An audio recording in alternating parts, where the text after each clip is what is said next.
કરીશું એક મહત્વપૂર્ણ અને ખૂબ મોટા સમાચાર અત્યારે સામે આવી રહ્યા તેના પર નજર કરી લઈએ તો આ મોટા સમાચાર જે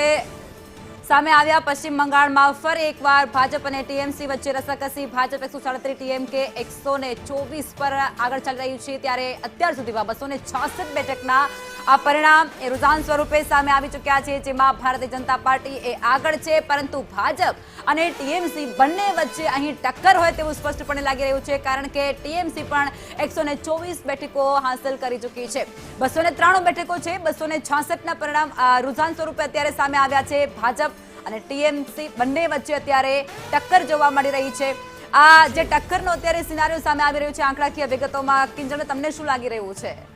આજથી દશકા પહેલાની વાત કરીએ તો એક દશક પહેલા પરિસ્થિતિ એવી હતી કે બીજેપી કે કોંગ્રેસ બંને જણા ત્યાં ક્યાંય પિક્ચરમાં નહોતા પશ્ચિમ બંગાળમાં માત્ર ટીએમસીનું રાજ્ય હતું અને સંપૂર્ણ બહુમતી જીતી હતી એટલે સમાંતર પરિસ્થિતિ બીજેપી અને કોંગ્રેસ બંનેની હતી ત્યારબાદનો દશકો આપણે જોયો છે કે સતત બીજેપીએ જે ત્યાં કામ કર્યું કોંગ્રેસે શું કર્યું ઇન્ડિયા એલાયન્સ કર્યું પહેલા એમની સાથે ઊભા રહ્યા પછી અત્યારે હવે એલાયન્સમાં હોવા છતાં બધી બેઠકો ઉપર પોતાના કેન્ડિડેટ ઉતાર્યા તો લોકોને પ્રશ્ન થાય કે ભાઈ એલાયન્સ છે તો બી દરેક બેઠક પર માણસો ઉતારે છે એટલે ક્યાંક ને ક્યાંક ત્યાં વોટ બી ડિસ્ટ્રીબ્યુટ થઈ ગયા કોંગ્રેસ અને ટીએમસીની વચ્ચે અને એના કારણે પણ ટીએમસીનો વોટ શેર ઘટ્યો છે અને સાથે બીજેપીએ ત્યાં જઈને લોકોના પ્રશ્નોને વાચા આપી કે જે દમનકારી જે પ્રવૃત્તિઓ સરકાર ત્યાં ચલાવતી હતી એમાંથી છુટકારો કેવી રીતે મળે એનો વિરોધ કરો યોગ્ય જગ્યાએ જ્યાં સાથે જનતાને ઊભા રહેવાનું હોય ત્યાં ઊભા રહ્યા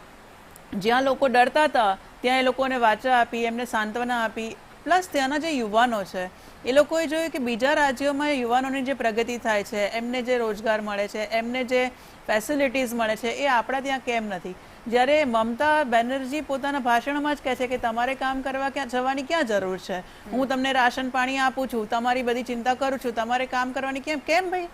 યુવાનોને રોજગારની જરૂર નથી એમને આ દુનિયા સાથે કદમથી કદમ મિલાવીને આગળ વધવાની કોઈ જરૂર નથી મહિલાઓને કોઈ ખાલી તમારા 1500 કે બીજી કોઈ પાર્ટી 3000 રૂપિયા આપે એની પર આધારિત રહેવાનું છે એમને કોઈ આગળ પ્રગતિ કે ગ્રોથ નથી કરવાની હવે વિકાસના કામો પર ઓછી અને રેવડીઓ ઉપર વધારે લડાઈ રહી હોય તેવું અત્યારે લાગી રહ્યું છે રેવડીઓને જનતા નહીં ગાંઠે આજની જનરેશનને જે